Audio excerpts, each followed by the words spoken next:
Taskar tubali. Masu sauraro barkanmu da sake kasancewa da ku a cikin sabon shirinmu mai taken taskar tubali. Shirin da yake wayar muku da kai akan abubuwan da suka shafi zuba jari, kula da kuɗi da ma wasunsu masu alaƙa da tattalin arziki.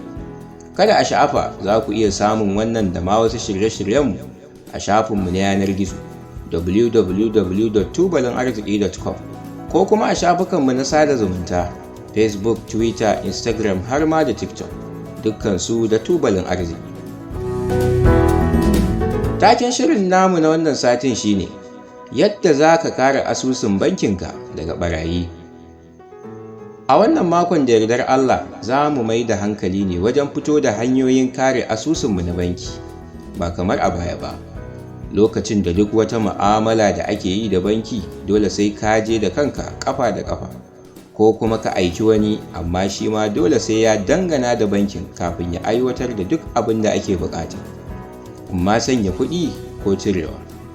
Amma a wannan ƙarni da muke ciki, duniya ta sauya, komai an sauƙaƙa shi, ya koma kan waya ko na'ura mai ƙwaƙwalwa wato kwamfuta.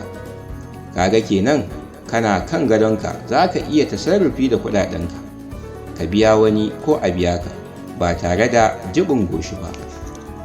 Haka zalika, gwamnatoci na ƙara wa 'yan ƙasa ƙwarin gwiwar rage mu'amala da tsabar kuɗi tare da nuna wa mutane alfanun hada-hadar kuɗi ta waya.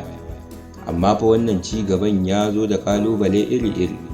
Daga yau ka ji wanda zai ce ana zarar masa 'yan kuɗaɗensa, sai wanda zai farka an wawashe masa asusunsa kaf. Da farko ya kamata mu san cewa masu tasarrufi da asusunsu na banki ta hanyar waya suna da hanyoyi guda biyu ne na yin haka. Amma dai sun sauke manhajar bankin da suke amfani da shi wato mobile app a wayarsu, ko kuma suna yin mu'amalar ne ta hanyar aika takaitaccen saƙo wato USSD. Haka zalika, mafi yawa suna amfani da katin cirar kuɗi na ATM. Ko ma dai ta wace hanya kake tafi da asusunka na banki, ya zama wajibi ka kula da waɗannan matakai na kariya. Kar ka sake ka bayyana duk wata lambar ka ta sirri da kake cirar kuɗi da ita, ko kuma wata lambar sirri da bankin ya turo maka domin yin wata hada-hadar kuɗi wadda aka fi sani da OTP ga kowa. Ka kiyaye kanka daga latsa duk wani madanni wato link da aka turo maka, musamman ta hanyar email. Mafi yawan lokaci wannan tarko ne na samun bayanai tare da ɗebe maka kuɗi daga asusunka. Kar wani ya kira ka ko ya turo maka saƙon text ya ce daga bankinka ne, kuma suna neman wasu muhimman bayanai ne a wajenka. Kar ka saki ka ba su bayanin komai a kanka, ko da kuwa sun faɗi sunanka daidai da adireshinka, kai har ma da ranar haihuwarka. Waɗannan bayanan za su iya samo su a ko'ina, musamman ta shafukan sada zumunta. Idan baka gamsu ba, ka ce musu za ka je bankin da kanka ka ba su duk bayanin da suke so. Zaɓi lambar tsaron katin ATM ɗin ta zama ba wadda za a iya saurin canka ba. Mafi yawan mutane kan zaɓi ranar haihuwarsu ko shekarar da aka haife su a matsayin pin ɗinsu, ko kuma wasu lambobi a lambar wayarsu. Kiyaye kanka, domin ɓarayin nan suna da cikakken bayani a kanka kafin su nemi maka sata. Ka kiyaye shiga duk wani tsarin intanet na wifi da baka yarda da shi ba. Ta wifi ƙwararru na iya shiga asusunka. Shi kansa layinka na waya da kake karɓar saƙonni daga banki ya kamata ya zama yana da tsaro. Za ka iya kulle shi ta yadda da zarar an kashe wayarka sannan aka kunna layin, ba zai fara amfani ba sai an saka lambar tsaron da ka saka a kansa. Haka zalika, idan aka cire layin aka saka shi a wata wayar, nan ma ba zai fara aiki ba sai ka danna lambar pin ɗin da kake kulle layin da shi.